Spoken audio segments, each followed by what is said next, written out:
जय श्री कृष्ण। आज की कहानी है मेहमान। काकी, देखो इस बार मैं आपके लिए ताज़ी मूंगफलियाँ और नींबू लेकर आया हूँ। काकी को भुनी हुई मूंगफलियाँ बहुत पसंद है ना, और नींबू का मीठा अचार आपके हाथ का हो तो क्या कहना। इस बार पोस्टिंग हो गई तो छोटे नहीं बड़े डिब्बे में भर कर ले जाऊँगा। उलझते हुए दिनेश ने कहा, हाँ बेटा, जितना चाहे ले जाना, और भगवान करे तेरी पोस्टिंग इस बार ज़रूर हो जाए। आशीर्वाद देते हुए गायत्री जी बोली, और तुरंत अपनी बहू निधि को बोला, बहू चाय नाश्ते का प्रबंध करो, सुबह से निकला है बच्चा, इसे भूख लगी होगी। निधि को जैसे ही पता चला कि गांव से फिर से कोई मेहमान आया है, उसका पारा जोरों से चढ़ गया। उसने रसोई घर में बड़बड़ाते हुए गुस्से में बर्तन पटकने शुरू कर दिए और काम करने लगी, जिसकी आवाज़ बाहर तक आ रही थी। गायत्री जी समझ गई थी कि बहू को दिनेश का आना पसंद नहीं आया। ऐसा पहली बार नहीं हुआ। जब से निधि शादी करके इस घर में आई थी, उसे गांव से आए मेहमानों का आना बिल्कुल पसंद नहीं था। हर बार एक ही बात कहती थी कि ये सब लोग अपना फ़ायदा निकाल कर चले जाते हैं और हम यहाँ उनकी सेवा स्वागत करते रहते हैं। आपके मेहमान मेरी आफत बन जाते हैं। असल में रमेश बाबू और गायत्री जी कई साल पहले गांव से शहर नौकरी और बच्चों की पढ़ाई के सिलसिले में आकर बस गए थे। गांव में खेती बाड़ी थी, इसलिए माँ बाबू जी वहीं रुके। अब जब भी कोई काम से शहर आता है तो उनके हाथ गेहूं, चना, दाल, सब्जियां पहुंच जाती हैं। गायत्री जी व्यवहार में कुशल थी। उनके मधुर व्यवहार के कारण गांव के कुछ बच्चे परीक्षा देने के लिए जब शहर पहुंचते तो वे उन्हीं के घर ठहरते। गायत्री जी भी सबका बहुत ध्यान रखती। इसका एक फ़ायदा और भी था। रमेश बाबू की टूरिंग जॉब थी।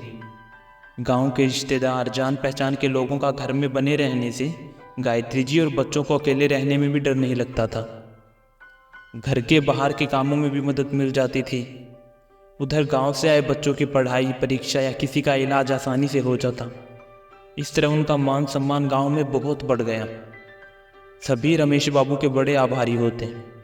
कुछ बच्चों की शहर में नौकरियां लग गई। कोई पढ़ लिख कर डॉक्टर तो कोई इंजीनियर बन गया, तो किसी की सरकारी नौकरी लग गई। मगर जब से बहू निधि घर आई थी, उसे इतने लोगों का घर में आना जाना बिल्कुल पसंद नहीं था।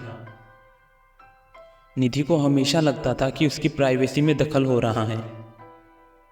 यह लीजिए भाभी जी, आपके लिए मैं खट्टी मीठी इमली तुड़वा कर लाया हूँ। गाँव का सीधा साधा सज्जन दिनेश बिना सोचे समझे रसोई में पहुँच गया। तुम्हारी हिम्मत कैसे हुई मुझे भाभी कहने की? तुम हो कौन? मैं तुम्हें नहीं जानती, और ये फालतू की चीज़ें मैं नहीं खाती। आइंदा से इस घर में इधर उधर घूमने से पहले इजाज़त ले लिया करो। न जाने कहाँ कहाँ से चले आते हैं। मान ना मान, मैं तेरा मेहमान। गुस्से से बड़बड़ाती हुई निधि जोर से चाय का कप पटकते हुए बोली, बहू ये क्या तरीका हुआ बात करने का? ये हमारे घर के मेहमान हैं, और ये तो तुम्हारे ससुर जी के एक खास दोस्त का बेटा है। उन्होंने हमेशा हमारी मदद की है। अगर तुम्हारे पापा जी को पता चला कि तुमने ऐसा व्यवहार किया है तो उन्हें बहुत बुरा लगेगा। माँ जी काम निकल जाने पर कोई दोस्ती नहीं रखता। ये सब आपके सीधेपन का फ़ायदा उठाते हैं। देख लेना, जो एक बार नौकरी लग गई दोबारा कभी आपका नाम याद नहीं करेंगे। पूरे ज़माने में स्वार्थी लोग भरे पड़े हैं। यह दुनिया स्वार्थ पर ही चल रही है। सीधे सच्चे लोगों को फंसाकर सब अपना उल्लू सीधा करते हैं। असल में निधि को लगता था कि सास ससुर गांव की रिश्तेदार मेहमानों के नाम पर दोनों हाथों से लुटा देंगे तो उसके लिए क्या बचेगा। आखिर उसके भविष्य का भी तो सवाल था। खैर, दिनेश पुलिस परीक्षा देकर वापस गांव लौट गया। कुछ दिन बाद पता चला तो उसकी पोस्टिंग भी इसी शहर में हो गई है। एक दिन यह बताने के लिए गायत्री जी के घर आया, मिठाई का डब्बा लेकर। आशीर्वाद लेकर उल्टे पांव लौट गया। गायत्री जी भी निधि के व्यवहार से परेशान थी, इसलिए वो दिनेश को रुकने को नहीं बोल पाई। एक शाम को ऑफिस से लौटते समय सुमित का एक्सीडेंट हो गया। कार वाला उनकी स्कूटी को टक्कर देकर भाग रहा था। भीड़ में किसी ने नंबर नोट कर लिया और पुलिस को फ़ोन लगा दिया। इत्तेफाक से वहीं से निकल रहे दिनेश ने सुमित भैया को पहचान लिया और एम्बुलेंस से सीधा जिला अस्पताल पहुंचाया। पैरों पे कुछ चोट लगी थी और एक हाथ में फ्रैक्चर हो गया। इसके बाद दिनेश ने घर पर फ़ोन करके सभी को इस बारे में जानकारी दी। कुछ ही देर में सभी अस्पताल पहुंचे। दिनेश ने रमेश बाबू को सारी बात बताई। कार वाला भी पकड़ा जा चुका था, ये खबर भी बताई। वे बोले, बेटा तुम्हारा एहसान मैं कैसे चुकाऊंगा। अरे काका, मैं आपका छोटा बेटा ही हूँ, आपकी मदद करना मेरा फ़र्ज है। और फिर मैं जो कुछ भी हूँ आप और काके की वजह से ही हूँ, वरना कौन है इस बड़े शहर में जो गांव के लोगों को आसरा देता है। दिनेश की बात सुनकर निधि अपने हाथ जोड़कर बोली, भैया मुझे माफ़ कर दीजिए। मैंने उस दिन आपको कितना भला बुरा कहा, मगर आपने भगवान के रूप में आकर मेरे सौभाग्य की रक्षा की है। हो सके तो मुझे माफ़ कर दीजिएगा। दिनेश बोला, भाभी माँ समान होती हैं।